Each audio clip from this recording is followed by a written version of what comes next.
Hey, everybody. Listen, happy Monday. Welcome in the building. It's Monday. Start off our new week and it's trending topics, okay? And this trending topics is called Fighting Back. Fighting Back. I'm sorry, I had to put a little something on the lips here. They dry. Fighting Back. Yeah, Fighting Back. Okay, trending topics, fighting back. Y'all know what to do though. If you're out there in the building, hit the like button because that's your ticket on the train. So so this trending topics is called fighting back. And Diddy's on the docket. I think a lot of things is coming to the head with Diddy. When someone sues you, just to give a small background, when someone sues you, and they put out their complaint, you have X amount of days to respond to said complaint, right? It doesn't just automatically go to trial. There's a process. And so he has a lot of these cases he has to currently respond. So he has been responding to a lot of them. And the little Rodney one, his response is throw it out of court. So he responded initially saying there wasn't enough evidence, right? Thank you. And this address, y'all. And thank y'all. Y'all love when I wear this dress. But so he did respond. And when he first responded, he said, pretty much, I'm going to summarize, there wasn't enough evidence. Okay, fine. He said that.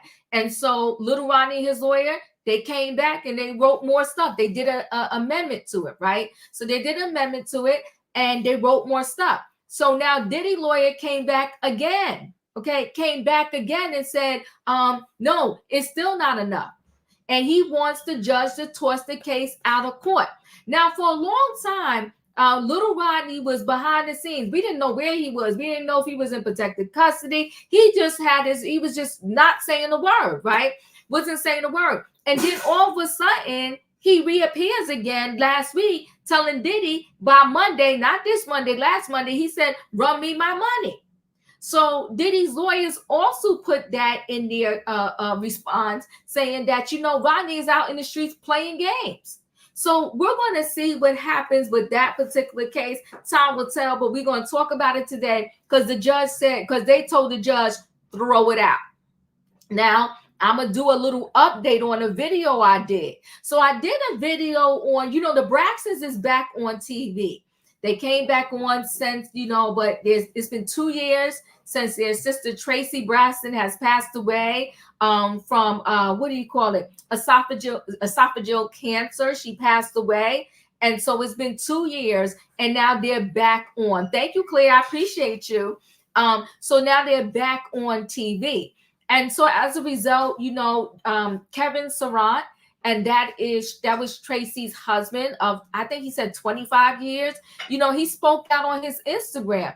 I could have sworn, but listen, my ears are old. I could have heard wrong. I didn't think I did. I could have sworn he said something about having a baby. And I said, oh, maybe that's why the sisters didn't like him, because he was cheating on his wife and he had a baby outside or during the marriage or whatever the case may be. And he came in the comments and said, is I'm crazy, dumb, stupid, or what?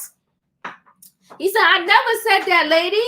He said, I never said I had no baby on my wife. So excuse me, sir. I told him, I said, I will apologize. So here's my apology. I'll go back and listen to it again for the 4th time, but I could have sworn that's what I heard him say. But it's interesting. He corrected that, but he didn't say nothing else about the cheating. He didn't say, because I said a lot in that video. He didn't say nothing about the cheating. He didn't say nothing about him not speaking to his oldest son.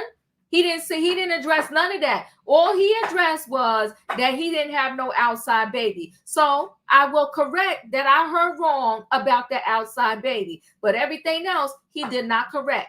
All right. Anyway, I gave him my email address. I said, if you want to talk about it, email me. But I can apologize because I'm not here to destroy anybody's lives. And that's why I always show, I told you this before, that's why I always show articles. If the person spoke, I show their video, because I'm not here to make stuff up. I'm going by the words that come out of their mouth. And he said, he did not say what I heard him say. But okay, that's fine. So we're going to move on. He's not on the docket tonight, but I just wanted to give that, right? So tonight's title is called Fighting Back. Well, let's introduce this fighting back, okay? There's a cop. Now, this story is crazy to me. There's a cop and his best friend, okay, which is a male. So 2 males, right? So there's a cop There was his male friend, and his male friend was talking to this lady, and they was having relations. Him and the male friend, the male friend and some woman were together. They did what adults do. I don't know if they consider themselves dating. I don't know what their situation was. Okay, so I hope y'all following along so far. So, like I said, there's a cop, his friend, his best friend, and then there's this lady. So 2 men and a lady. Okay, so the friend buys himself a house, bought himself a nice house. He had a house. He bought himself a house, and he had a swimming pool. So he calls his cop friend over, say, "Come swimming." Somehow the lady comes over. She swims too. Now there's surveillance cameras at this house. So the lady had relations with her friend, but then she also had relations with the cop. It was a threesome, I guess. I don't know what they did, right? So then after that happens, she goes to sue the cop and the other guy, saying that she got AR'd. And the cop lost his reputation. He lost his job. He lost everything. But then his friend said, "Hold up, wait a minute. I got video to show that this thing was consensual, that nobody got violated."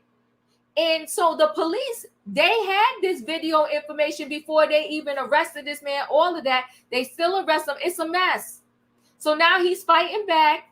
He's suing everybody, but it's messed up because if he did not have this video footage, then where would he be? So we're going to talk about it. Then we're going to go back down memory lane. And as we go back down memory lane, do y'all remember the mom that was in the Walmart and she had the baby? It was freezing cold outside. She brought the baby in the Walmart. Meantime, she had a sweater on. She had a bonnet on. She was dressed, but she brought the baby in the Walmart in the diaper with no clothes on. Just the diaper, and it's freezing. And then she put the baby in the shopping cart, and the shopping cart was cold too. So the people, a Walmart worker filmed it and got fired. People in the Walmart bought the little boy some clothes, dressed him. The mom later got arrested, in charge. Well, guess what? Her whole record was expunged. Talking about fighting back. Her whole record was expunged. So we're going to talk about it. I'm like, how did her record get expunged? But her record was expunged. So we got stuff to talk about. So like I said, tonight's trending topics is called Fighting Back. All right. Yes, that's what I said when I read it, Love Is Mimi. I was like, what? Where they do that at?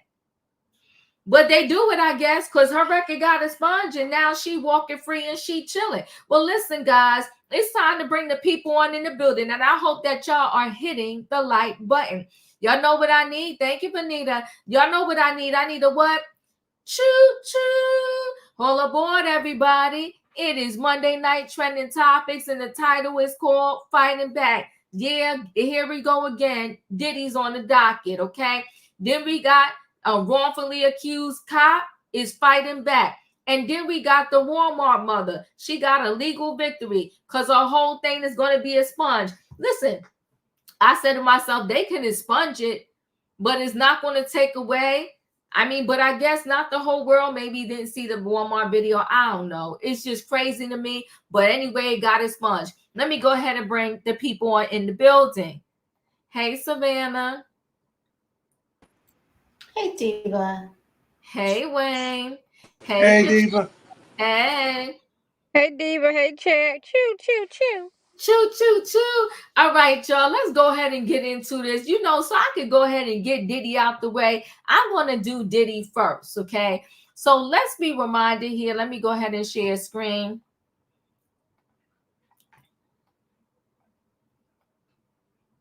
So Diddy wants the Rodney Jones lawsuit dismissed. Now, see, here's the thing. Diddy's legal team, they messed up with Cassie, right? And Cassie's lawsuit got the ball rolling.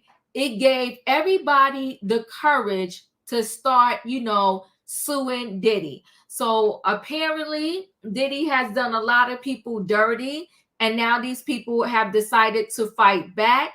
That's a picture of Little Rod there. That is Diddy. And Little Rodney is suing Diddy, and Diddy's legal team keeps saying that Little Rodney don't really have a fight here. So Diddy is firing back at Rodney Little Rod Jones. I'm saying his lawsuit is nothing more than a cash grab dressed up as a sex trafficking and RICO conspiracy. The rap mogul and his attorney Mark filed a motion to dismiss Jones' second amended complaint in Manhattan federal court Monday, attacking all the claims against Diddy point by point. Okay, that's Rodney Jones. But mainly, Diddy is accusing Jones of trying to score a quick settlement by throwing around salacious allegations just to hurt his reputation. According to the documents obtained by TMZ, Jones recently posted a video on X with rapper Uncle Murder, in which they're seen laughing about Rodney Jones' lawsuit against Diddy. Jones allegedly demanded Diddy pay him that money by Monday. I'm noting he's from Chicago and doesn't play about our business. Diddy also says Jones failed to prove his business or property was injured under Racketeering Influence and Corrupt Organizations Act, better known as RICO. Jones had originally said his business or property was hurt due to non-payment for services he performed on Diddy's 2023 The Love album, Off the Grid. Diddy further says Jones never offered a primary claim under the Trafficking Victims Protection Act of 2000, showing that he was forced to commit a sex act in exchange for something of value or for a victim to any such act.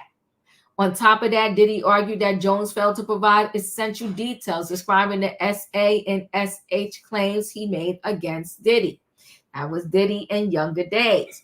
In addition, Diddy called BS on all of Jones' other claims in his filing, namely premise liability, emotional distress, and breach of oral contract. He says Jones failed to show Diddy exercised control over premises where third parties committed alleged assaults. Diddy also argued Jones never stated a claim for emotional distress. As for breach of oral contract, Diddy says that runs beyond the statute of frauds. So we're going to go and listen to this here to get a reminder of exactly what Little Rod is suing for. Indecisive about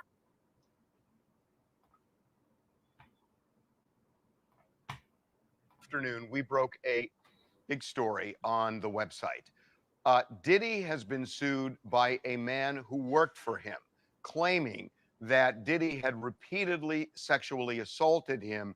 That is just the beginning of a lawsuit filled with salacious details. Charles, before we even get into it, we should say there are red flags on this lawsuit that something isn't right. Right.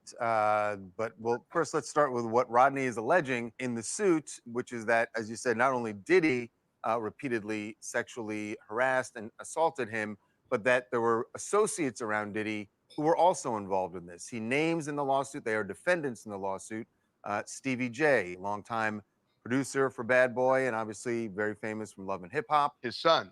And then also Justin Combs, Diddy's son. He alleges that he was involved in bringing in human trafficking, essentially, he says, and that some of the people that he was bringing for these sex parties were underage. But as for Rodney, what he is alleging, among so many other things, some of which we're not going to talk about on television, but he is alleging groping, fondling, grooming, and you know, he goes on and on about going to a party where he says he was drugged and allegedly raped, or at least that's the insinuation from the lawsuit for sure. And it goes on and on and on.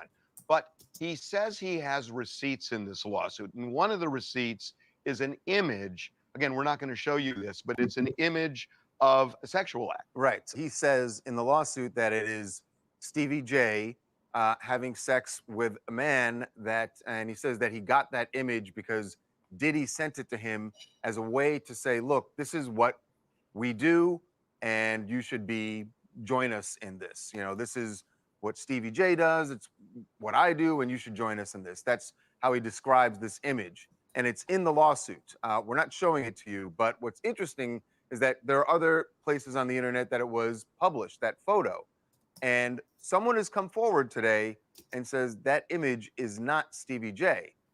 The person says It's a male porn star. right, who goes by the name Knockout, and he posted a much clearer photo of the same image and says you can tell in the clear image, because the one in the lawsuit is very blurry, and he says this is me. It's Knockout. He says it is not Stevie J. That's right. So Knockout is retweeting and reposting people who are saying this image has been circulating online for years, and for years it has been attempted to be pinned on Stevie J, when in reality it's Knockout. It's from a porno website, and he owns it. He's like, yeah, I'm a gay porn star. This is me. It's not Stevie J. Makes no bones about it. And he seems upset by the fact that he's been sort of roped into this lawsuit somewhat salaciously. So Rodney Jones worked for Diddy, I believe, as a videographer. Although he says he was hired as a producer.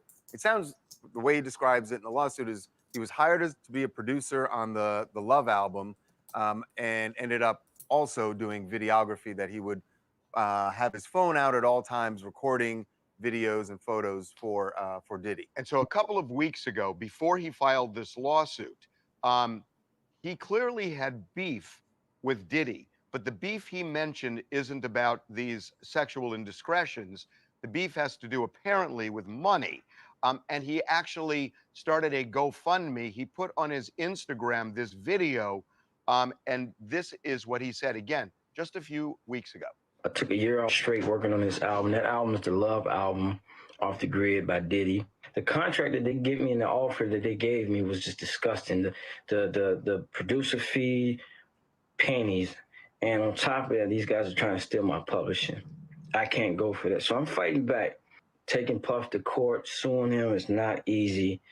I don't have the monies that it's going to take to fight him in court. So I'm just asking, you know, if you're in support, please.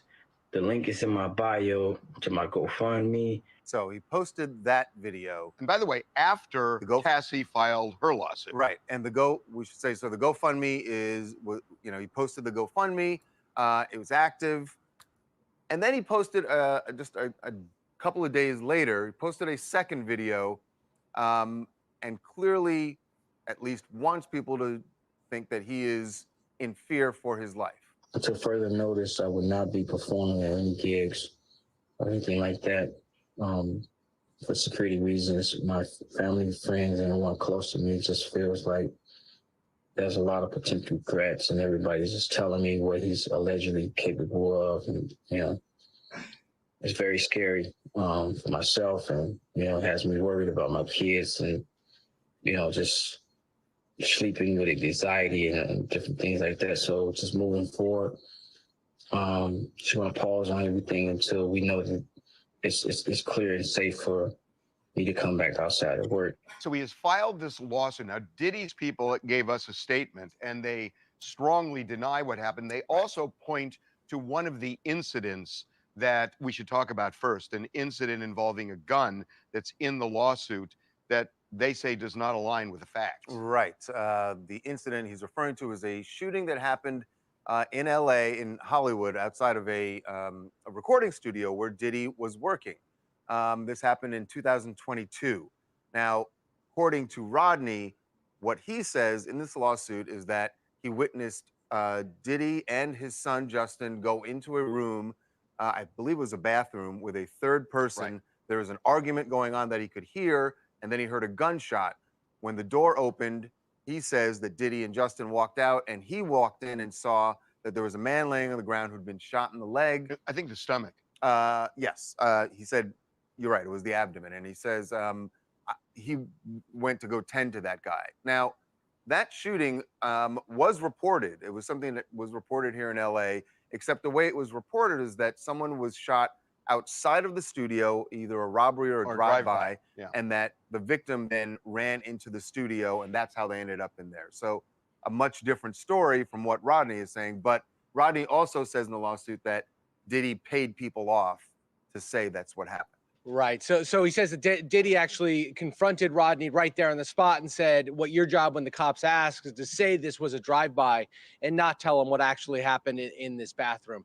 It's an ultimate, he said, going back to the videos that Rodney has put up and the request for GoFundMe money and the rest, it's a really bad fact for Rodney. It makes him look like he's out for money. That said, of course, Harvey, well, he is out for money. We know that. I mean, he's filed the $30 million lawsuit. But Jason's talking about motivation. But you know, it's two things at play here, right? Definitely question his motivation when he puts something like that out.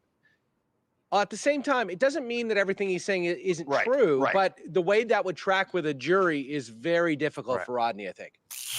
Hi, Letitia from Dallas. Hi, Harvey Charles. You know, I knew when this Diddy situation and Cassie came out that there was going to be more people coming out of the woodwork, so to speak, and challenging anything that he said, talking about his situation, be it true or not. So now, if he does not settle, hopefully, if he's innocent, it'll show in the documents or in the court proceedings or whatever. But if you keep settling, more and more people are going to keep coming out just to see if they can get money from you.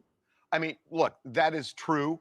I just want to say one thing. Just as a lawyer, it is shocking to me that the lawyer didn't settle the Cassie case before she filed this lawsuit and put all these allegations out there, because it is stunning. What we've seen, and again, I can't speak to the veracity of anything in these that is alleged in these lawsuits, but a lot of them are leaning into these same facts that Cassie alleged, and that may be because they're making it up, or maybe that they saw the same things that Cassie says she saw. But as the person who just Skyped in from Dallas, you knew this was going to happen, right?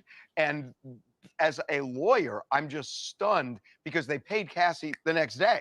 Right. So if they're going to pay Cassie the next day, why didn't they pay her the day before and not have a lawsuit filed, which then opens the floodgates?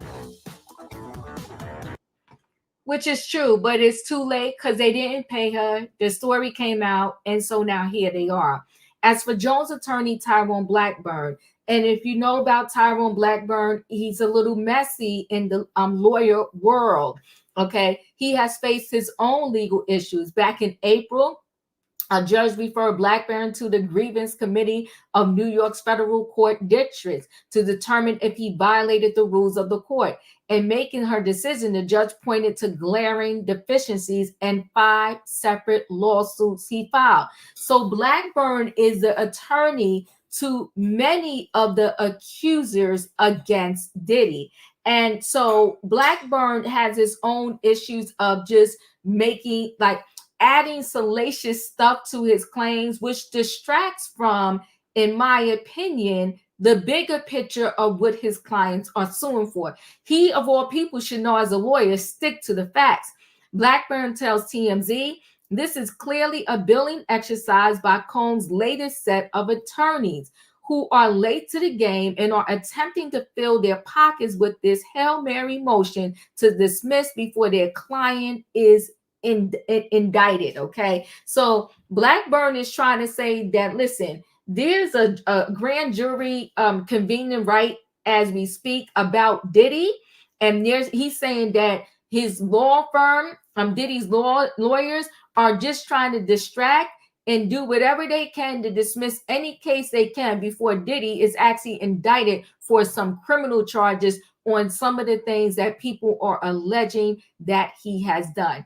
On that note, Savannah, what are your thoughts on this situation?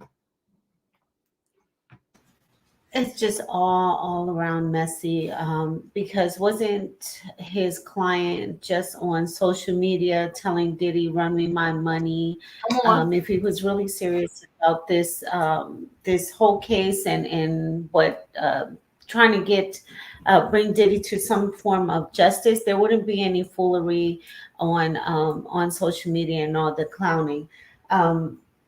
With but I do know that Sean Combs is a little desperate. I also saw him walking the beaches of Miami, something that he would never do because he always thought he was above the regular people. But I saw him on Miami Beach taking pictures and just garnering support and trying to be relevant or just trying to be around supporters and people were running to take pictures and with Sean Combs. But I also think that Sean is trying to put tape over a bleeding piggy bank because he is losing a lot of money, not only with paying his lawyers, but he has mountains and mountains of lawsuits that he has to answer to.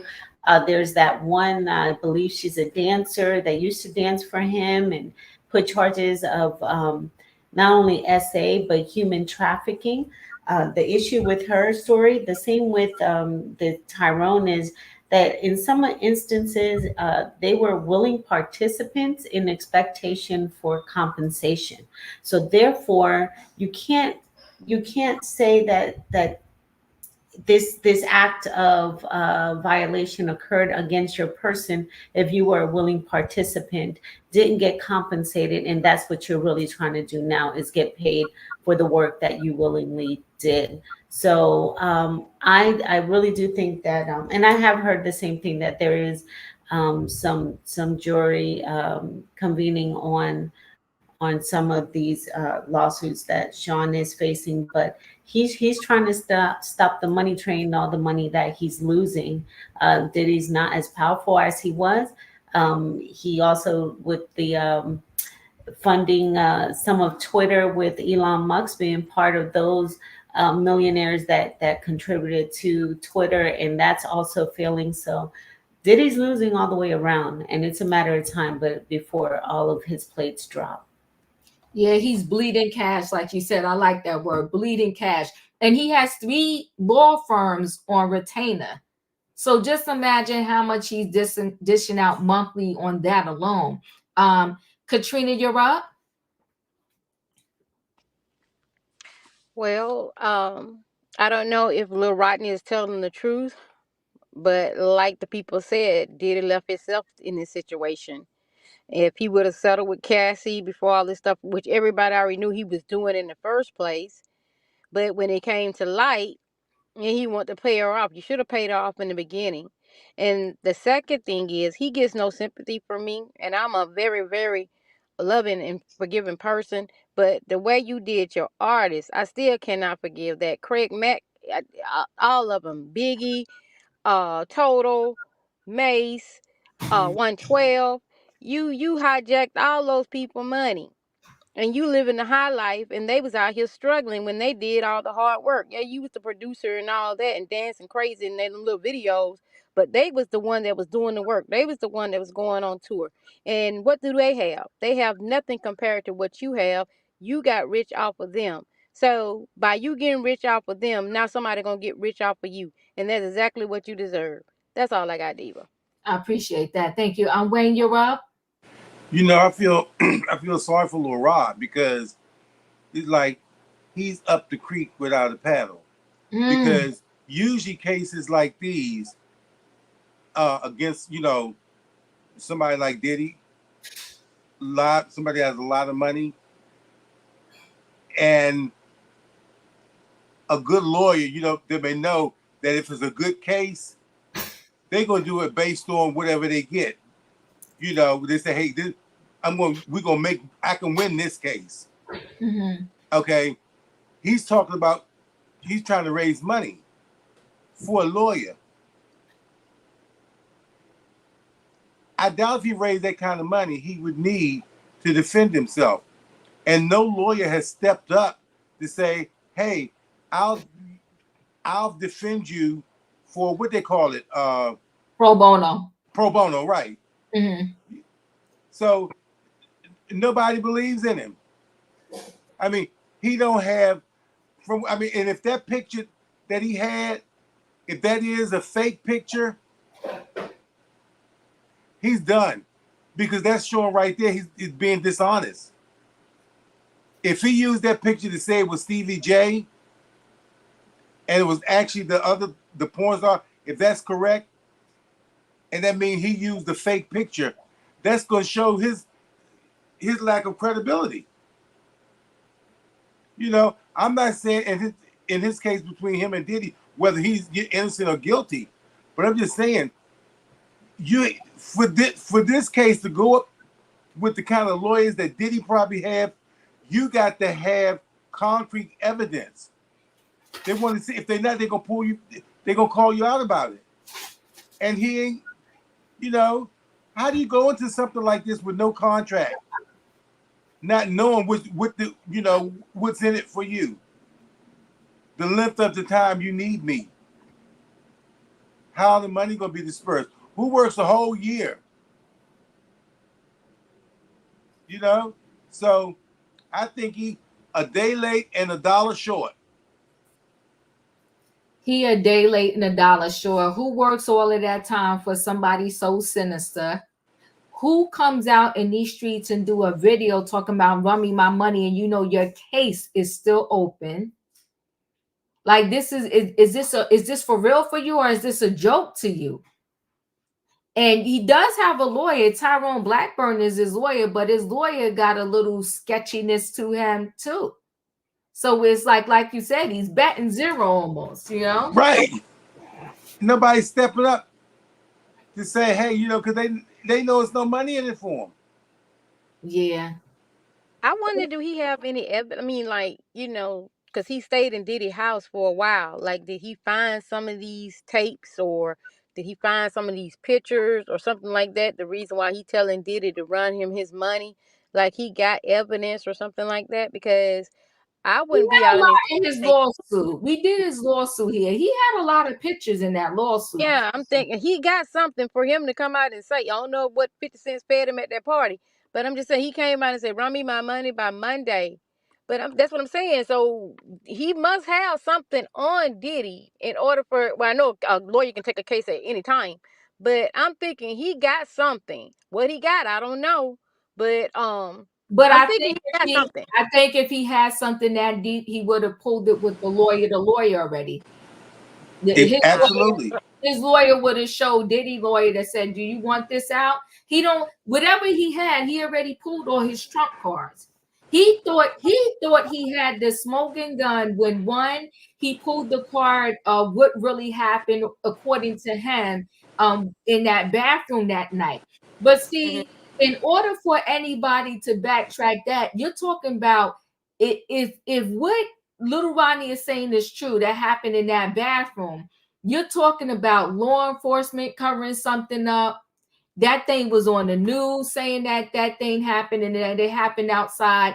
So you're talking more widespread people being exposed to collaborate with Little Rodney is saying. And one thing I could say for sure is they ain't gonna let that happen. But you know, it is good as paying people off because look at the pow with Shine and all that. Did he have paid people off? I'm not saying what Rodney's saying is true or not true, but we know his track record. You know, he paid people in New York. You know, Diddy know a lot of people, and at that point in time, you know, he was very powerful. So I'm just saying he probably paid off the police officer because the police officers, not all of them, most of them corrupt and want $1 anyway. So there's no telling what he gave to these people to say that this didn't happen. Because I just find it really, really weird that a person gets shot in the stomach and they run into a bathroom. But, you know, we don't know. I don't know. We'll just have to see. I'm just asking myself these questions. If I'm shot, I'm not running into no bathroom. If I'm shot, I'm running. I mean, if I'm pow, I'm going to the first person I see saying call the paramedics. Why am I running to a bathroom? It's just weird. But either way, we'll. It's hard to tell. All these folks lie, so I don't know, Diva. I don't know. Right. But you know, Diva, if it's true, and law enforcement so concerned about it, I mean, they could do DNA forensics. I mean, if that place is still there, I don't know how old it is or when this happened, how long ago it happened, but they could do, you know, the thing that detects blood. well, the blood is in the pictures. It's no denying that the individual was in that bathroom. Oh, okay. We're talking about maybe getting powder from the pow fragments and all that. But that bathroom is long clean. Everything is long gone and covered up. But as stated, there were higher up individuals. If what Little Ronnie is saying is true, that means that higher up individuals help cover this up. In no way are they going to expose that we got some crooked people in our department that help cover said situation up. So Little Ronnie would have been better focusing on his problem at hand. I worked on the Love album and did not get paid. If y'all remember when we first broke down that case here, I said he got so much salacious stuff in here instead of focusing on why he deserves 30 million, and the reason why is because he did not get paid.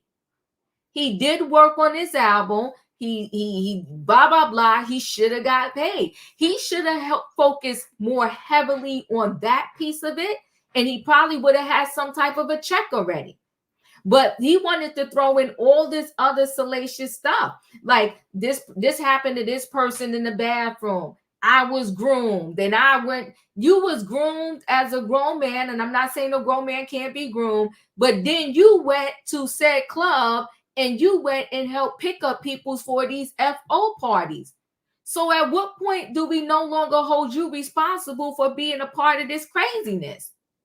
That's why I'm saying, and I said it when we did the case, he should have focused on give me my money for the work that I did. And how long do you work without getting paid? Mm-hmm. I mean, you would think like after a month, that's a sign like, hey, we supposed to get something. So how long do are you Bobo the fool? You keep on with next month. You didn't go on the whole year, and then I don't know how long he waited before he started getting into these activities. But hell, after a couple of weeks, I've been like, And why do you need to live with somebody to produce an album? I don't need to live with you. I'm going home. Listen, what you got? You pay me 8 hours? What? 12 hours? But I'm not living with you to produce your album. It's not that deep. You're Diddy. You're not like no, I'm sorry, not living with you. And let's be clear, no one will work for Walmart, Target, Starbucks, none of that, more than 2 weeks, maybe 3 at best, without getting paid. So why do these people, when it come to a celebrity, they'll let anything go down? No, if you won't let Walmart get away with that, why are you letting Diddy get away with it? Where's my check? Where's my check? And he had no contract. So I wish Little Rodney well, but he got a long road, uphill battle to climb. Okay, so let's go. Let me see what's happening. My accounting department was late a week for reimbursing me things I put on my personal card, and I was not happy. Come on now, where they do that at? You like, give me my money. So anyway, Diddy is trying to get it tossed out of court. Time will tell, because they have a time to respond to. Time will tell when that is actually going to happen and what is going to happen with that. But let's move on to this next story. And the next story is this cop. Listen, I know best friends with my best friend. I have shared food. I have shared clothing. I have shared money, but I never shared no lover. So these two best friends, they share a lover, and then they literally got burnt. So let me go ahead and let's get into this story.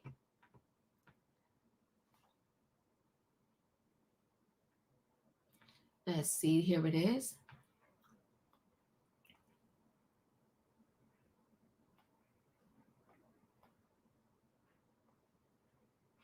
Excited again.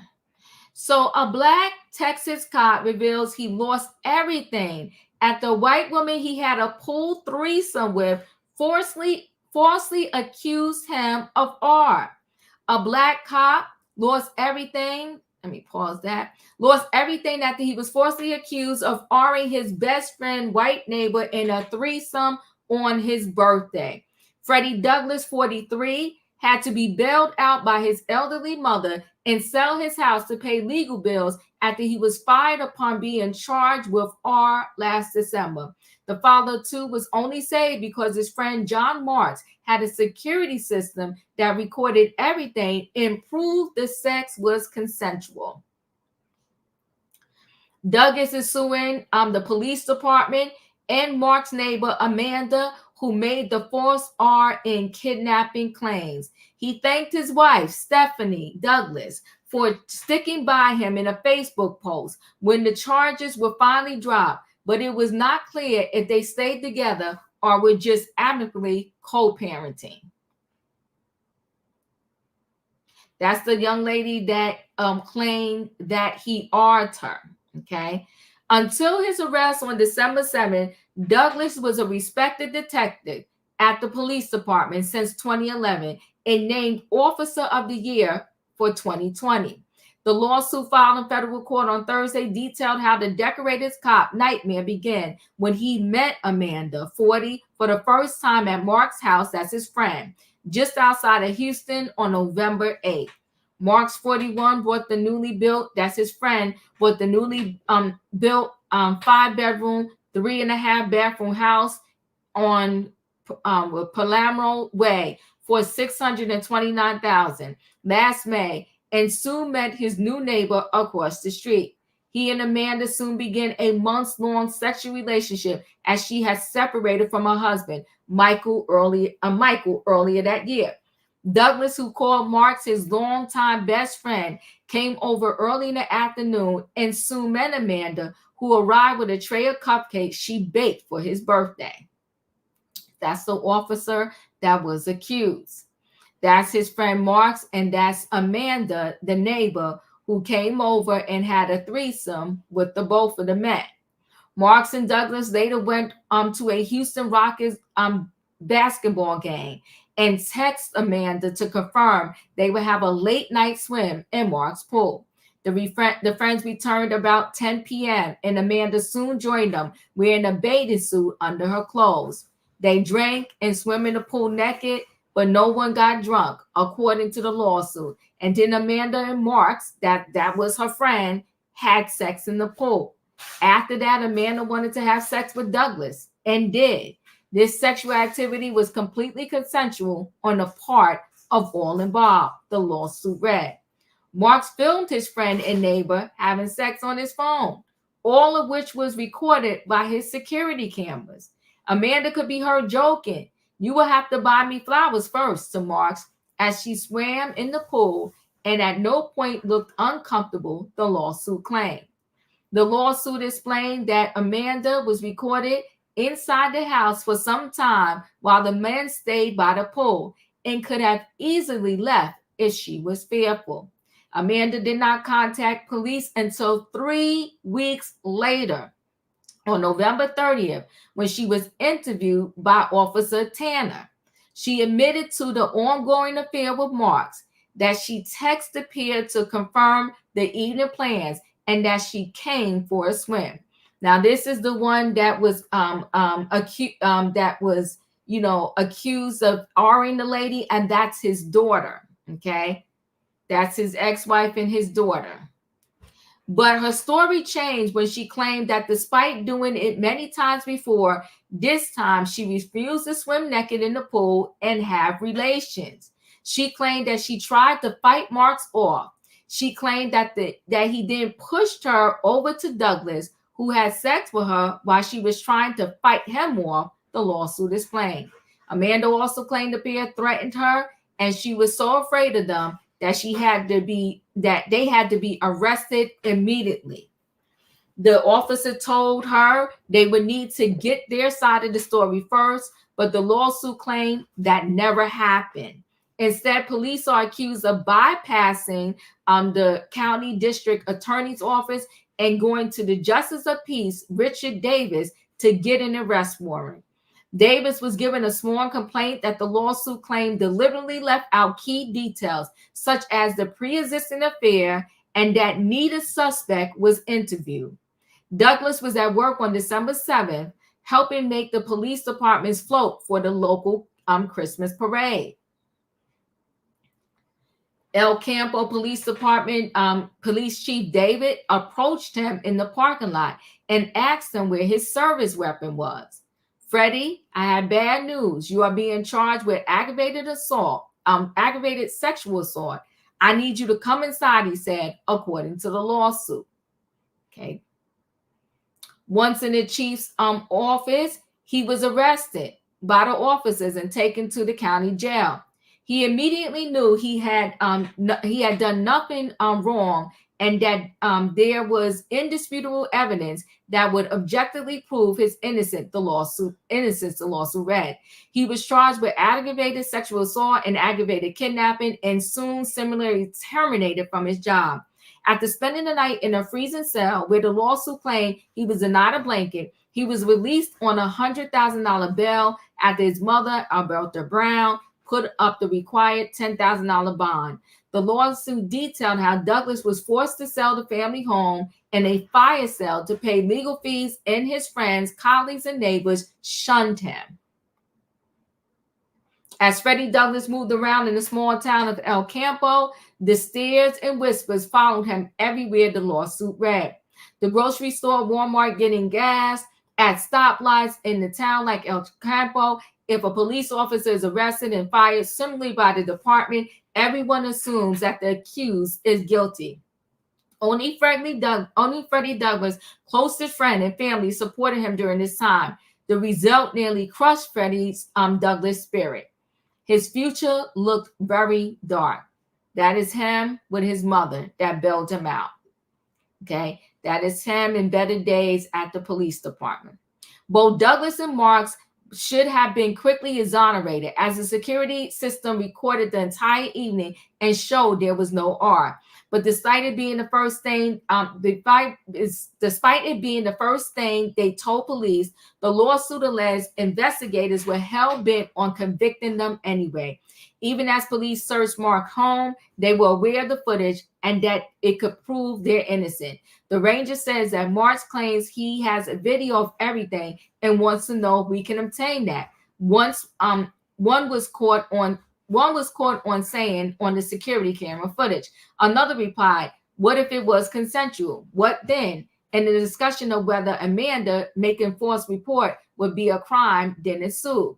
The DA's office immediately knew the charges were bogus when they eventually saw the footage, but couldn't convince police to drop the charges. The only option was to take it to the county grand jury, which in March found that there was no basis for the charges and issued a no bill. Me and my longtime best friend, John Marks, went through 3 months of hell together and kept each other up daily, Douglas wrote on Facebook. It takes some strong minds to go through what we went through, knowing our innocent. Big ups to him for orchestrating things and getting this right. We have been rocking since we were kids and could have never imagined anything like this. This had drawn us closer to God and not letting anything getting close up on us. Never again. Dozens of friends comment to say they never doubted his innocence and praising Douglas for never giving up.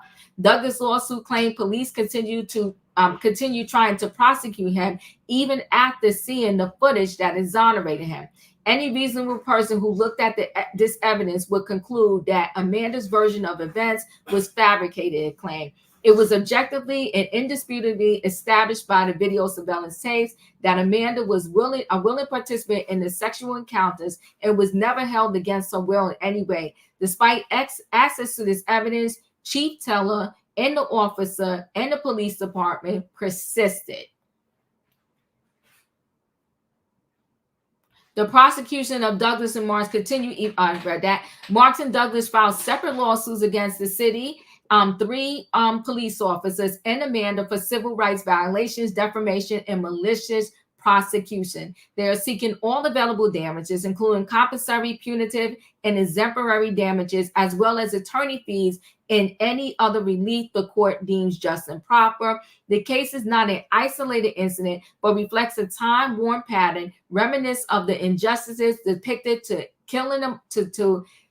depicted in To Kill a Mockingbird, where Black men are falsely accused of sexual crimes by white women, and the machinery of law enforcement is all too willing to proceed without question Mark's lawsuit claim. While Amanda brought 4 charges against these men, despite being in a sexual relationship with Mark for months, is unknown. Now, wait a minute. I might have just confused y'all a little bit. Let me go back. These are the 2 men that were charged, who've been best friends, that were charged with R-ing her, and she was in a relationship with this one. And then that night, they both had relations with her, and they both said it was consensual. This is messy. Savannah, your thoughts? This is a lot. Oh my goodness. It's adults, grown adults making bad decisions, not thinking about consequences and outcomes. I'm wondering why there's not a picture of the woman in the article. Why the men are being exposed. Savannah, there is a picture of the woman. I showed her. I'll show her again. Oh, did you? I apologize. I didn't see. Okay. I apologize, because this when you false accusations and being accused, especially of crimes that involve violation of a sexual nature, that those are serious crimes, and the consequences of being falsely accused can be devastating. Oh, she looks like, remember that one cop that was involved with almost everyone in the precinct? Mm-hmm. They look almost alike. Yeah, this is her husband that she separated from. And these are, if you go down, these are the 2 men. She was in a relationship with this one right here. And then he came over and she slept with both of them the night that she accused both of them of, violating her. So the one that she was allegedly in a relationship with didn't have any respect or regard for her to be sharing her with someone else. And then, if I understood you correctly, he recorded it. Yes, he did. So that it's just the ramifications that can happen, on not just one, but all of their families, their jobs, community. I'm appalled by all their behavior. It's just sickening. And more the woman, there's absolutely no respect for self or protection of everything that's going on out there right now. It's just a lot, Diva. Oh, it's gross. There's so many innocent people that are falsely accused, that are fighting for their name to be cleared, and for these 3 adults that all willingly engaged in a fantasy, I'm assuming that they all had. It's just a lot, Diva. I'm at a loss. I know. I'm at a loss. Gross. It's crazy, right? Thank you. Wade, you're up. Well, Stevie Wonder could have seen that setup. 2's company, 3's a crowd. Well, come on now. What were they thinking? I mean, I know this is not the Black man's kryptonite. What in the heck were they thinking? This was a total setup.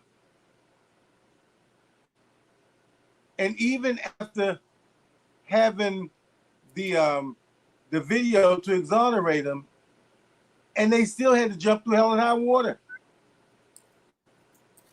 And they put it that set us back, 50 years? Based on what a woman said.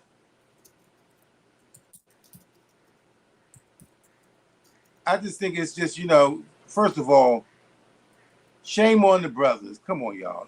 Y'all got to do better. They got to do better. setup. But my thing is like, how gross she's sharing her. How gross. But Savannah hit a really good point. The one she was messing with, he had no respect for her. Cause you just like, yeah, let my boy sleep with her. Not only you gonna sleep with her too, I'm gonna record it. Messy, eat her up.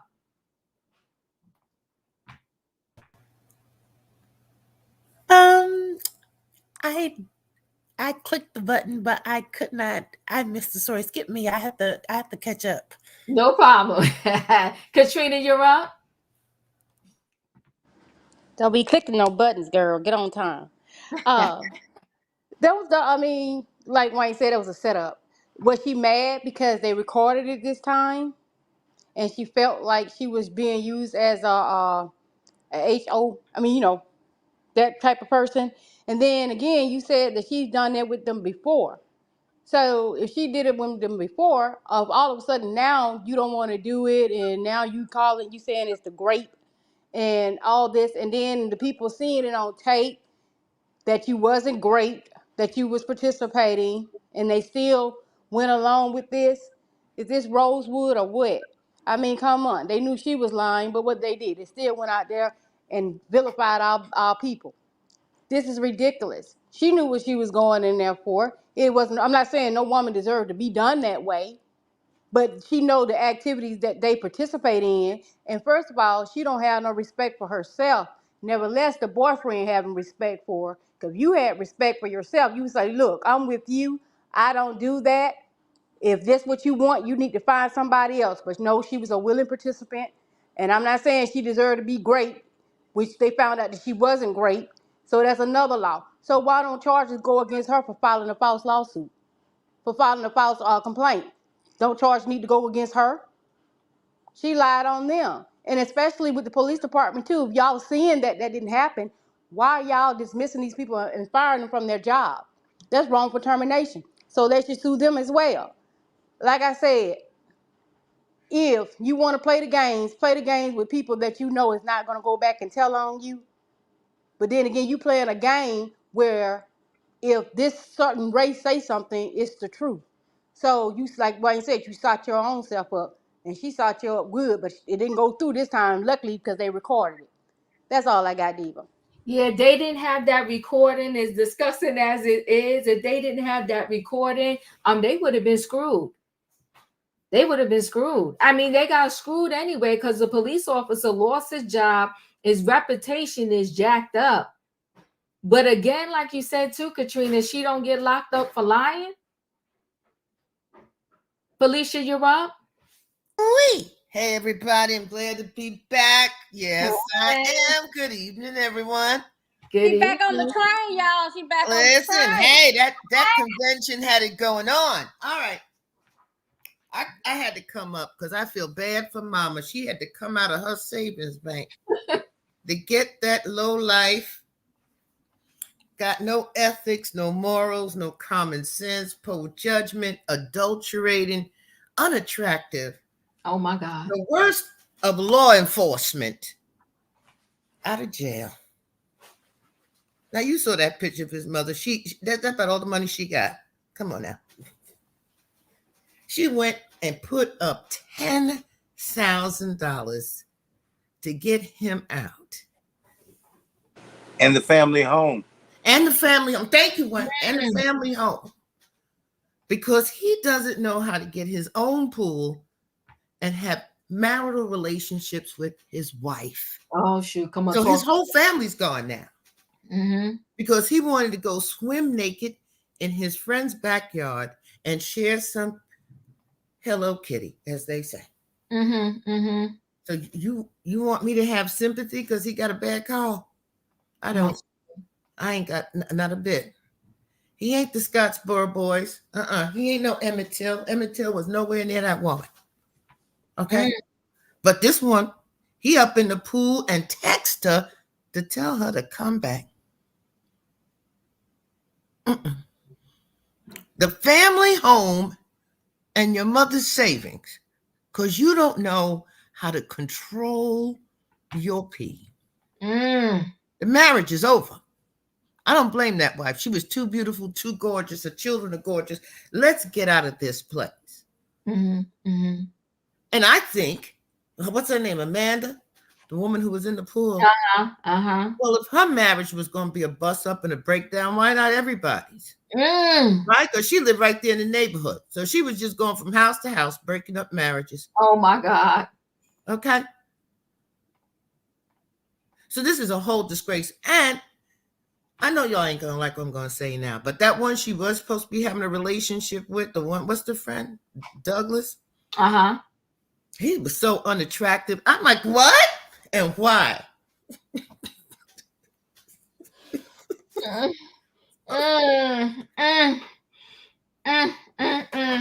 You know, I didn't even think about poor mama gave up her money. And then had to lose the family home. You right, because your grown son want to be in the pool swimming naked, knowing he a cop. He didn't respect the law. He has no moral judgment. He has no legal judgment. If he had honored his job and his marriage, he wouldn't be in the situation he's in right now. Because none of them people down there are going to hire him. Clearly, his co-workers didn't like him. That's why they said we don't need the tape. And I don't know why in this country people think videotape matter. Did you see the George Floyd tape? Did you see the Rodney King video? Did you see that mother who was driving somewhere? The tape don't mean much. The tape only works for when it wants to work for them. Honor your family. Keep your peen in your pants. And stop asking your elderly mothers to bail you out of BS. Glad to be back. Thank you. Well, boom, there it is. And Felicia's in the building. E, did you catch up on the story or you want me to skip you?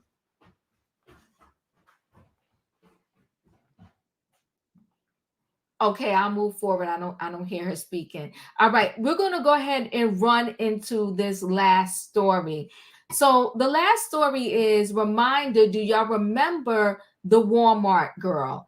And I'm going to hopefully take you back down memory lane. We did this story on my channel, okay, where she brought the child in Walmart. It was cold outside. The baby just had a diaper on. One person in Walmart put a coat over the baby. Another person in Walmart went and purchased clothes for the child. And that's right, yo, as I'm speaking, hit that like button. Let me go ahead and share a screen with y'all.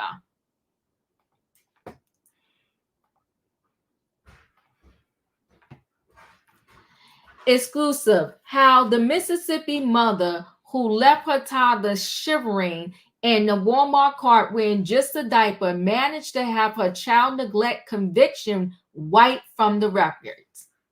I mean, I guess that's how the law works. A mother who ordered her toddler's son to Walmart wearing nothing but a diaper in freezing weather got all record of her child neglect conviction erased.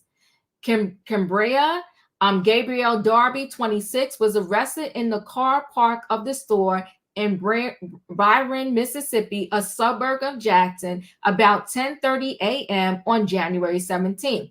The 2-year-old boy was still freezing and shaking even after another shopper brought him a long sleeve shirt and pants and dressed him in the store. Let me just pause this so it won't be playing in the background. Hold on one second. Police put the boy in a warm car and called paramedics to assess him. Child Protective Services later took him away and released him to a relative along with his 2 siblings. Darby was charged with contributing to the neglect or delinquency of a child and booked into Hinds County Detention Center, claiming she was done like Jesus was. So let's see if I could play this for you to remind you of what happened. At ThredUp, we know your style is endless. And now,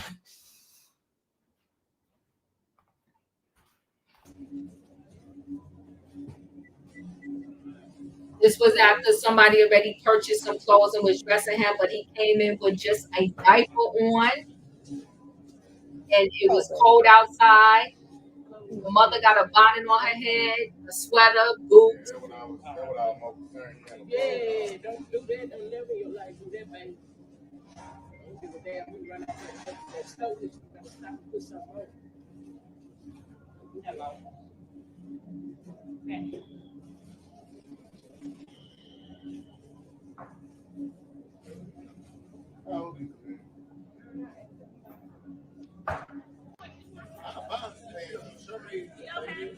He came in here without that jacket on. Yeah, he did. That baby just had a pimp on. That's all he got on. I can't.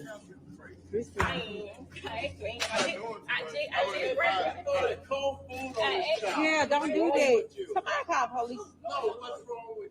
Somebody call police on her. Get out that man. Get out that man, please. Crazy.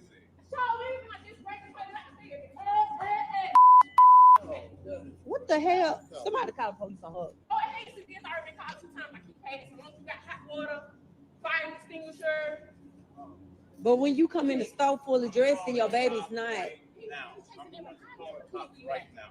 How many kids do you got? I got one. Okay. So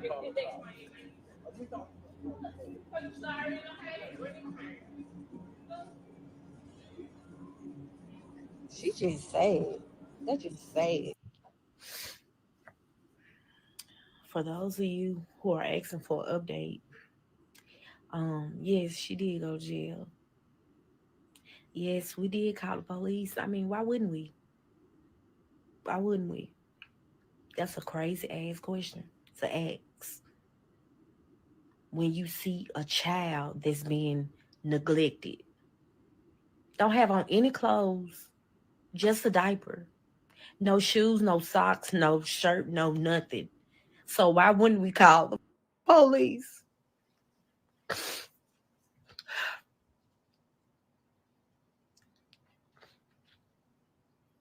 Why wouldn't we?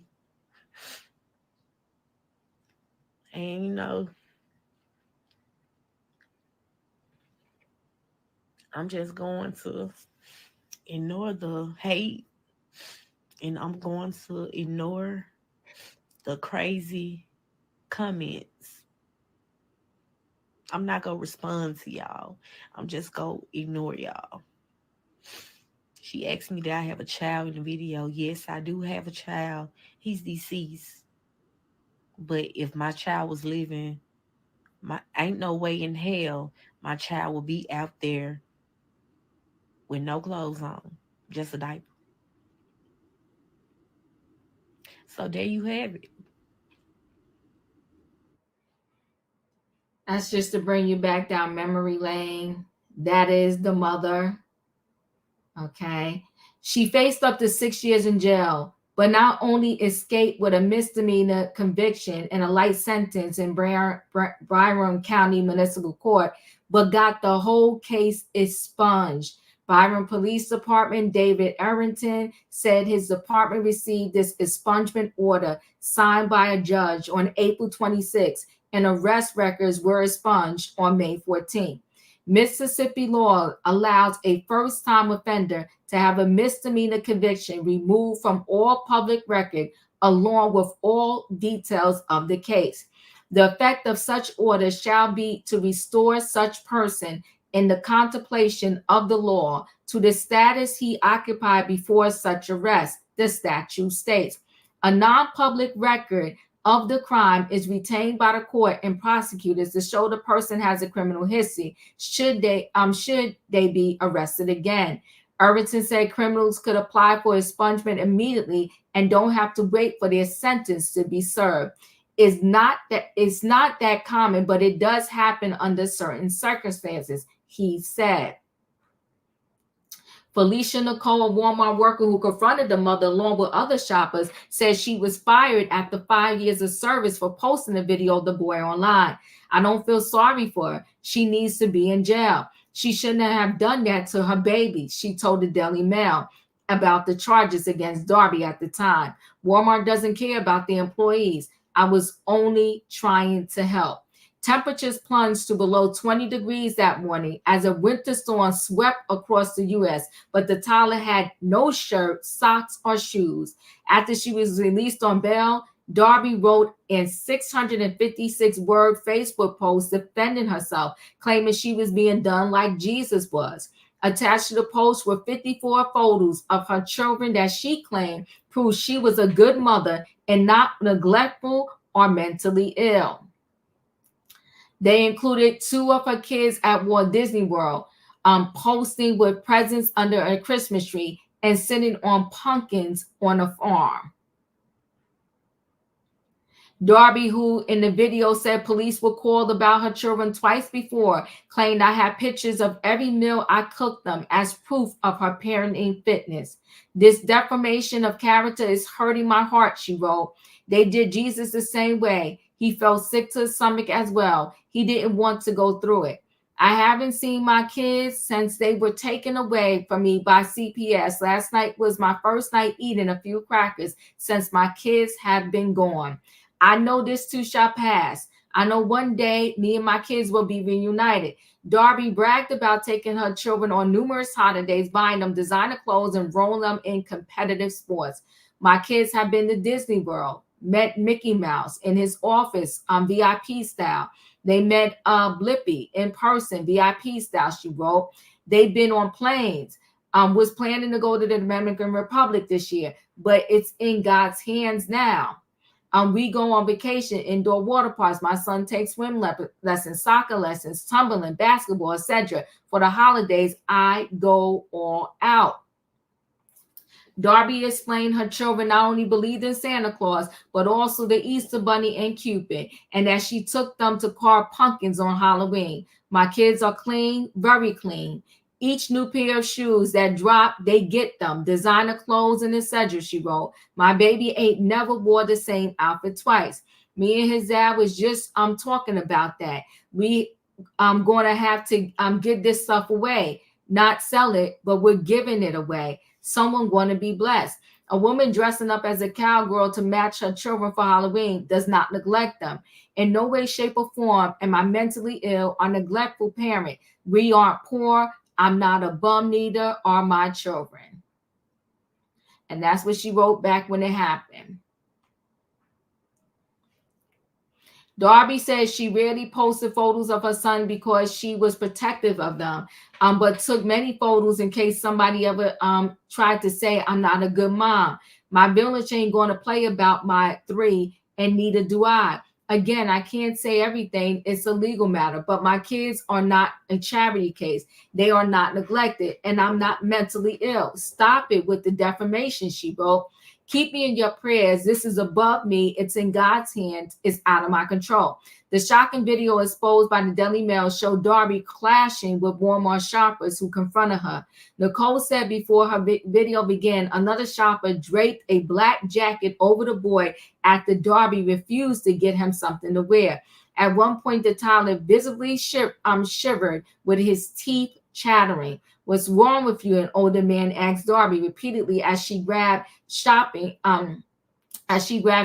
from shelves and tossed them in the trolley next to her son. Darby turned around and told the man to lower his voice and pushed her trolley away and moved towards Nicole's camera. Nicole and other shoppers said someone should call the cops, but Darby appeared to say the police had already been called on her twice. As long as you got hot water, fire extinguisher, she said before dramatically pushing, pausing. When you come in the store fully dressed and your baby's not, Nicole replied. How many kids you got? Darby shot back, and Nicole said she had one child as the woman turned and pushed her trolley down the frozen food aisle. A second video showed a kind older shopper, a woman on a mobility scooter, dressing the boy in a long sleeve shirt and pants she brought for him. As she dressed the toddler, his mother stood next to the trolley, fiddling with her phone.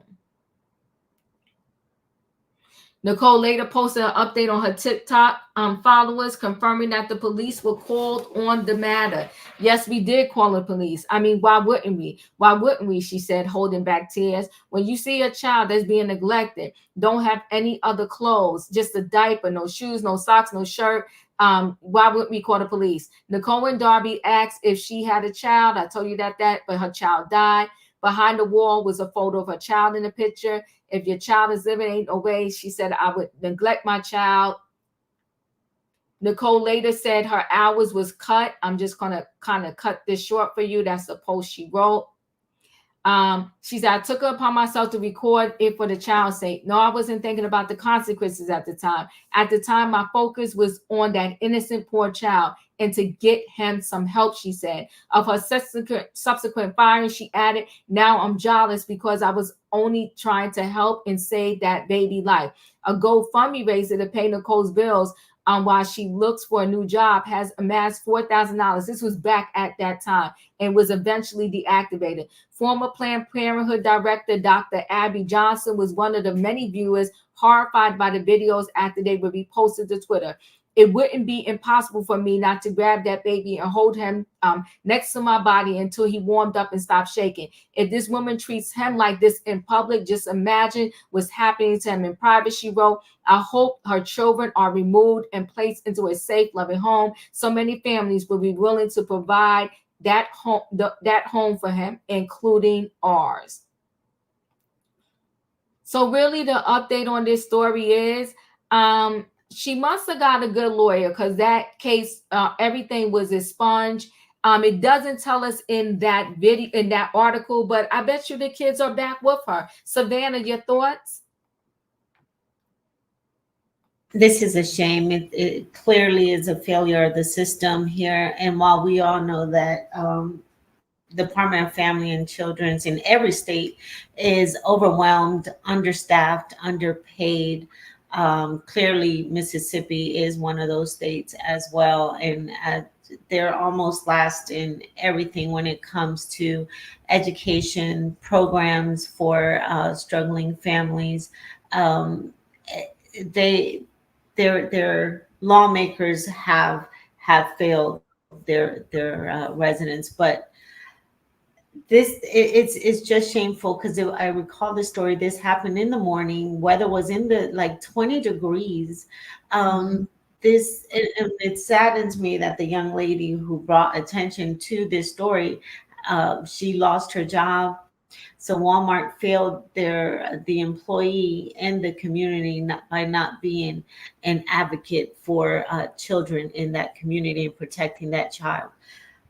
I feel that I hope that because she has to have a social worker, that the social worker does monitor the family closely. If they given her children back, I didn't hear that in the story. I'm not sure. But if they did, because there is a shortage of foster care and foster care families in this state, that they do monitor her, and she doesn't think that this is a open license to continue open neglect on her children. Because all those photos, no matter how many photos and statements she's put up, we saw video of you failing to be a parent and protecting your child. So it's unfortunate, and I just hope that there is some type of overseer, clearly not the family, because I recall the family saying that she had some mental health issues or challenges, and as you read in the story, she says she doesn't. So it's clearly not the family is a safe village for the children. So I hope someone else is really watching these kids. Yeah, I hope so too. Wayne, your thoughts? You know, if everything she's saying is true, how well she treats the kids, you know, every time a new pair of shoes drops, she gets them. I would care she had 50 kids and treated 49 excellent and treated one like dirt. You do it to one, you do it to all. Okay? It's unfortunate that they would have a law like that as a misdemeanor and then it's expunged, you know, but it's their law. So you can't really say anything about it, you know, but it's something that should be, I mean, it was a misdemeanor, child services or whatever. Somebody should be an eye on the, have an eye on these this young lady, whoever. It's nowhere in the world. She's saying she's not crazy. It's nowhere in the world you can have a child out like that. I mean, that's frostbitten weather. But she got through the cracks. And I don't think, if that's the law, I don't think it took too much of a good lawyer to find that out. That's it. I appreciate you. Felicia, you up? Well, Diva girl, I remember this story. Yeah. And I remember she told us she had an aunt that worked for the system and she was going to fix it. Auntie told her only thing she had to do was have a fire extinguisher, heat, and some hot water. And she showed us a video with some toys up in a corner somewhere and some clothes on the floor. And she said she was eating crackers because that's all she could hold down because she was missing her kids and her bodega boyfriend down the road who had dumped her ass. Listen, I am so. I guess Auntie came through real sweet for her. Because that's what it sounds like to me. Because she told us her aunt was in social services. Come on now, everybody, remember. She told us that. Yeah, she did. And she was not worried. You talk. She was not worried. It was all a kiki and a hee for her. And I remember. So her aunt came through. So to God the glory and for all the goodness in the world, I hope Auntie gets exposed now that this story is going around again and she gets fired. Yeah, I'm asking for it. I'm done. I appreciate you. E, you're up.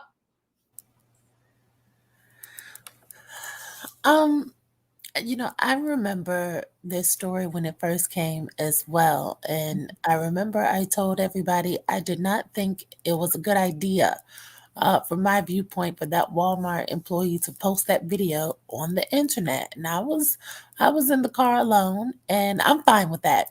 And I listened to the video play again, and similar to Felicia, I heard the lady when she said, the police had been called on her twice before. I heard her when she mentioned the aunt who worked for Child Protective Services. And, this young lady found a way to make the law work for her. She got the charges reduced and she got her record expunged.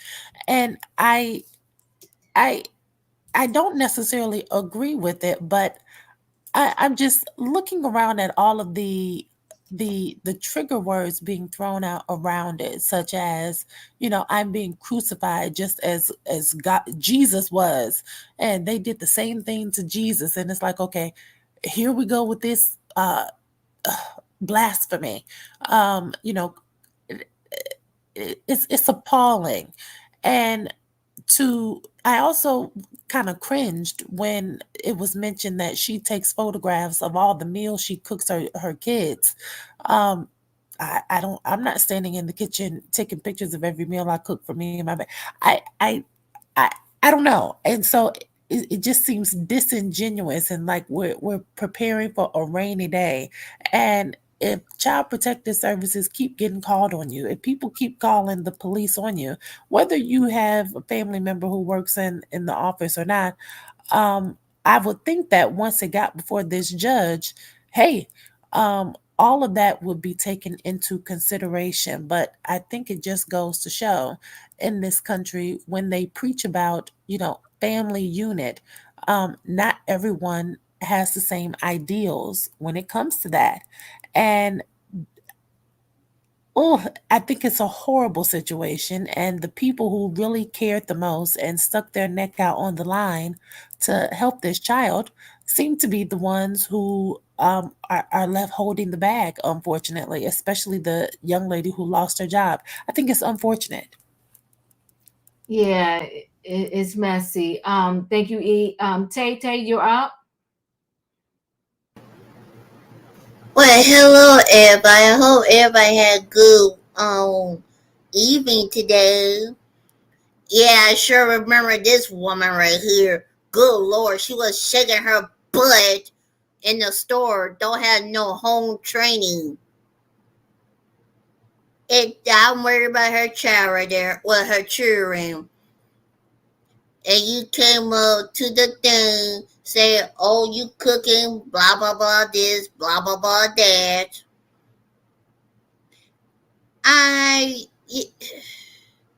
Come on now, you need to be a mother. A mother always protects her children. It always put the kids first. And we saw that kid, the baby don't have no shirt, no pants, no shoes, no socks. All he had was a diaper. Like I said before, I would gladly give my child my t-shirt from my bag to make sure he kept warm right there. And just like E said, the auntie should know what's going on right there. I mean, you protected child, you should know what's going on over there. That's my thought right there, Diva. I appreciate you. Let me see. Katrina, did you speak on this? No, Diva. Okay, go ahead. This just go to show you that everybody can be a mom, but it take a real person to be a mother and to be parents. And the thing of it is, this girl has already. She just said that. I guess Child Protective Service has been called on her before, so I guess that's the reason why she taking pictures of meals and shoes and clothes and whatsoever. Like that can. I mean, what materialistic thing is gonna do for a child if he's not getting that love and that attention? Anybody can buy a pair of shoes. Anybody can buy clothes, but what attention are you giving to these children? Because we see you posting pictures in the bathroom. But either or, you can do what you want to do with your life. But when you got kids, that makes your life become second because their lives become first. And another thing is, I like what the girl did, but the only thing I don't like what she did. If you was trying to help and do all that, you could have just showed that video to the police and left us out of it. You didn't have to put the baby face and all that on YouTube. I understand you did what you did. We get that. But you didn't have to put the baby face on YouTube. You could have just showed the police and all that. You didn't have to, you know, put it on the internet. Everybody runs to the internet, and it's just ridiculous and sad. Yes, we glad that you helped the child. You called the police. You did your job. But you didn't have to post all that on the internet. Maybe I'm in the seat by myself on the train on this one. But that's the only thing that I think that she did wrong. Calling the police, no, you did right. But posting it and all that, you should have just let the police see the video, and they could have went from there. And maybe you wouldn't have got fired if you wouldn't have did that. That's all I got, Diva. I'm gonna say this in terms of the video. With the last story, as Felicia said, you or somebody said, forgive me if I'm saying the wrong person, what do a video mean? When the cops in that case, they had the video with these two cops that proved their innocence, and it meant nothing to them. They still was prosecuting them. So you saying show the cops the video, but what was the cops really going? What would the cops have done with that? The girls thing got expunged anyway. No, I'm saying like showing the cops, but you didn't have to put the child face and stuff all over the internet. The woman I could give a hoop about, but I'm just saying the child. And yes, I understand, showing the cop, like Felicia said, the videos don't work for everything all the time. And yes, she had somebody in that office working with her because any normal person that would have went through that, they would still went through the same trial or whatever. So she just knew somebody in that position that got those charges knocked out. And remember, Dee, she said that Child Protective Services already contacted her because she knew to have a hot water fire extinguisher and something else. She said that's why she was taking pictures of the dinners and the clothes and all that to prove that she's a fit mother. But how can you be a fit mother when you bringing your child out in flu weather, pneumonia weather, to be sick with his teeth chattering, but you all cuddled up and got a coat on? That is totally, totally ridiculous. So I'm not going on that with her, where she got her stuff thrown out. Only thing I'm saying is I wish the girl wouldn't have broadcast the baby face all on the internet. That's the only thing that I'm saying. That's the only thing I'm saying. Diva, that sounds like that was the child she didn't want, and she's taking it out on the child. Yeah, it's messy. The issue is the cop saying when something is the first time offense, you can get it expunged. But my issue with her situation is DYFS was called to your house for a reason. I don't care if you was cooking chicken, biscuits, turkey, a steak, French fries, mashed potatoes, and all that out of her own mouth. This is not us making stuff up. Out of her own mouth, she said, cool, do what you want, because they done been in my house.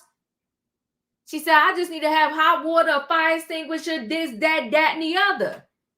So, as someone else said on the panel, this wasn't it, or they said in the article, if she's treating this boy like this in the Walmart, what is happening behind closed doors? One thing I do know about a video and an article, because it happens to me as I do this channel, I could pull up the article and they still be like, you lying. I'm lying. I'm reading it from right here. So people can see something with their own eyes. They can see a video, they can hear the article, and they still gonna say you lying. I bet you a lot of people would be like, nah, I don't believe that she had that kid in there with no diaper on. I need to see it. So we seeing it. It's like some things you can't win for losing. It's a lose-lose situation. I think this girl, you talking a generation where they do everything on social media. So I don't think she was being malicious. I think she really was concerned about this child. And I think she really was concerned because unfortunately she lost her own child. So she probably was extra emotional, thinking, how could this be? I really want a baby to love. This woman got a baby and look how she's treating this baby. But if I forget about all of that, out of this mother own mouth, she said DYFS done been at her house plenty of times. DYFS don't usually waste their time coming. They got enough cases. They usually don't waste their time going to somebody's house for no reason. And she said they've been at her house several times. So several times, now we see on video a whole egregious incident, and this girl gets her thing expunged. If you remember from back when two of her children's father, because she said this ain't Diva. She said to her children's father, he owns he owned a convenience store, like the corner store. And she said he was, I think she said he was Indian, whatever. That baby father got her a lawyer and helped her get that case expunged or whatever the case may be. But listen, I wish the kids well. It's a very sad situation. But again, I think the DYFS, CPS, whatever you want to call them for that state, they was coming to a house for a reason. And I think the only reason why those kids wasn't taken away before, because it's as Felicia reminded us, is her auntie worked for the system. You want to say something? I do. Because I agree with Katrina. Yes, you say, I hear you when you say that the people aren't coming to her house for no reason, but aren't they though? But aren't they? Because when they come, they're not doing anything. And so I think the bigger issue is if this person knows that the law says all you need is a fire extinguisher and some warm water, then the people who live in Mississippi need to march down there to their representative's office and get some upgraded and updated laws regarding mental health and emotional care on the books. Because if you're telling people this is all I have to do and this is all they're doing, then what? Because there's the whole point. The person who recorded this after losing her job, the only way to make this mean something is to do something with this momentum.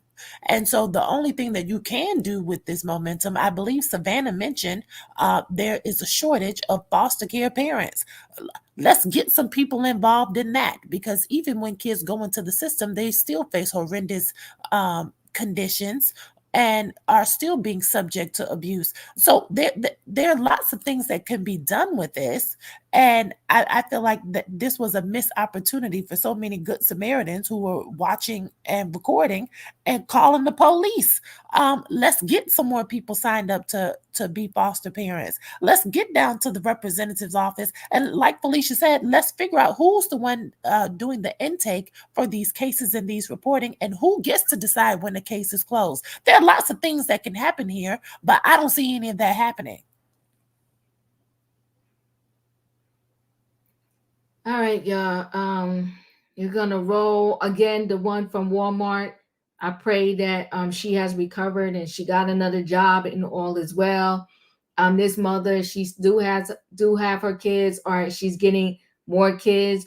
I pray that she went to a parenting class,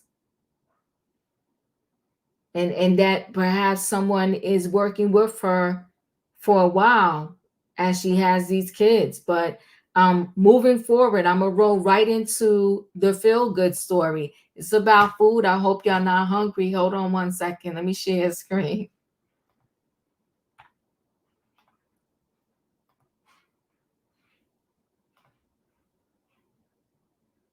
The driving force behind a culinary explosion in Charlotte, North Carolina. Greg and Sabrina Collier have combined flavors from the Southwest with their Tennessee roots and are on a mission to celebrate both taste and talent. Skylar Henry met up with them at their popular Uptown Yolk restaurant. Before you even bite into brunch at Uptown Yolk in Charlotte, you can't miss the love. It's in the art, in the kitchen, solo egg for the mojo, and in the food. The goal was to say, yes, it's breakfast, but we're going to put so much energy and love into this breakfast. James Beard Award nominee Greg Collier and his wife Sabrina say their dishes' stories mirror their love story. Those are Tennessee fries. Those are our home fries, because Tennessee is home. That's a Memphis-style dry rub. The Memphis natives began dating after meeting at a wing joint and soon after moved across the country. One day he's like, going to Phoenix for culinary school, and I'm just like, I don't believe him. You set out something completely different. I said, if I go to Atlanta, I'm just going to be a more country me. Or if I go to Chicago, it's going to be a colder me. If I go to New Orleans, it's going to be swamp me. Like, you know what I mean? Like, so I knew that in order for me to figure out who I was, I needed to go a place where I didn't think I existed. The Colliers spent 5 years in Phoenix, growing their culinary skills and the relationship, tying the knot in 2010, but knew it was time to go back south. I knew that it was time for me to get to a space to where I could start to figure out my food voice. And I also felt like Charlotte was a perfect place for that. But the couple soon found out they couldn't afford to open a restaurant in Charlotte. So they went 30 minutes south to Rock Hill, South Carolina. It wasn't love at first sight. We found a place on Craigslist. So it was a little rundown shopping center. And they were like, here, $1,200 a month. It was food still on the grill. They had been there like 9 months. Really? After literally scraping away the past and with some elbow grease, they opened their first restaurant, The Yolk. But in 2014, a fire destroyed the restaurant just 2 years into their business. Eventually, they built Uptown Yolk in Charlotte, using their struggle as inspiration in their dishes. The There's Fire dish, which is our smoked chicken gravy, biscuits, and jalapeno jam, was one of the first things we created on a new menu, very specifically because we had a fire.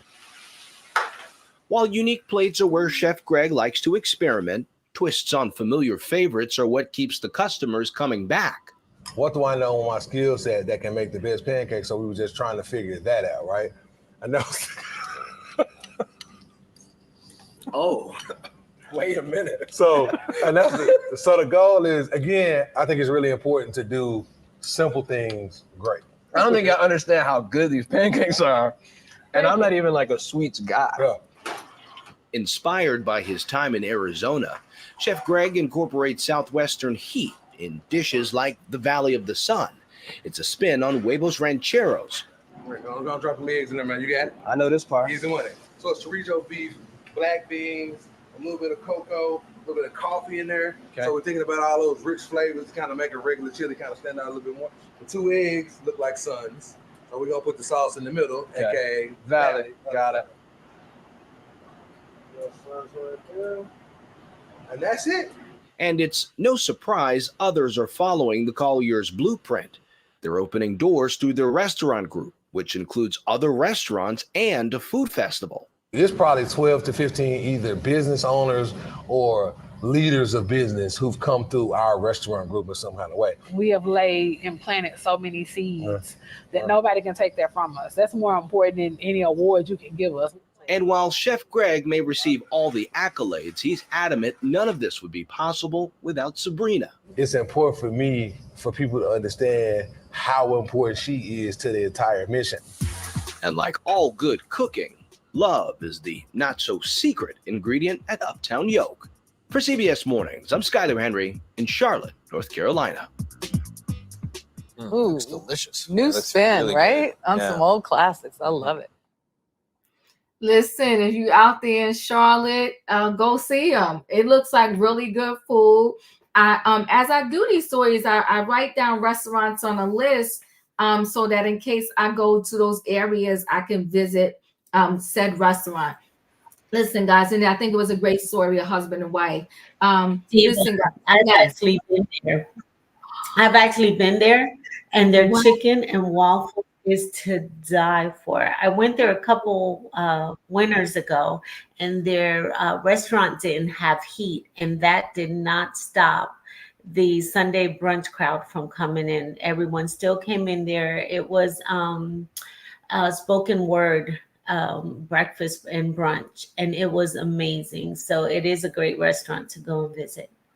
well, thank you, Savannah. Look at there. We got somebody on the panel who has been. I definitely will check them out if I ever go out or I'm ever out in that area. Listen, guys, and you know it's good food. If you said they ain't have no heat and the people still was lined up, okay, they cooking, okay? Listen, guys, thanks for being here on this Monday night for Trending Topics. If you didn't hit the like button on the way in, hit the like button on the way out. Thank you, everybody. Good night and goodbye. Do not cheat the diva or strike down. Choo choo and